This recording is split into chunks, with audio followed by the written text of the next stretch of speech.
Good morning sir. ঠিক আছে morning. Sir Durga পূজার ছুটি কবে দেবেন?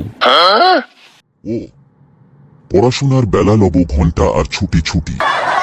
আচ্ছা ঠিক আছে। আচ্ছা লল্টু, তোকে সাধারণ জ্ঞান থেকে প্রশ্ন করছি, উত্তর দিতে পারবি তো? স্যার আপনার প্রশ্নের উত্তর না দিয়ে কোথায় যায় স্যার? আপনি প্রশ্ন করেন স্যার, আমি তার 100% উত্তর দিব। আচ্ছা ঠিক আছে, তাহলে বল, ঘুম পেলে আমরা বিছানায় যাই কেন? আপনি তো আমাকে খুবই সহজ প্রশ্ন ধরলেন স্যার। ঘুম পেলে আমরা বিছানায় যাই, তার কারণ বিছানা আমাদের কাছে আসে না তাই। তুই তো দেখছি আমাকে পাগল করে দিবি। উত্তর 100% দিয়েছি, তাই না স্যার? আচ্ছা বেশ, এবার তোকে ইতিহাস থেকে প্রশ্ন ধরছি, সঠিক উত্তর দিস। হ্যাঁ স্যার ধরেন। আচ্ছা বল, আকবরের জীবনকাল কত থেকে কত সাল পর্যন্ত? স্যার এই প্রশ্নের উত্তর বইয়ে নাই, আপনি ক্রিয়া দেন।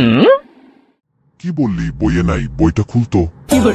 এই তো এইখানে লেখা আছে 1542 থেকে 1605, এইটাই তো উত্তর।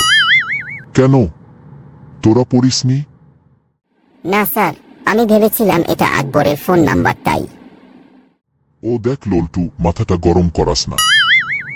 আচ্ছা লল্টু, বিজ্ঞান থেকে তোকে লাস্ট প্রশ্ন ধরবো, তুই তার সঠিক উত্তর দিবি, ঠিক আছে? আচ্ছা বল, নিউটনের সূত্র থেকে আমরা কি শিখতে পারলাম?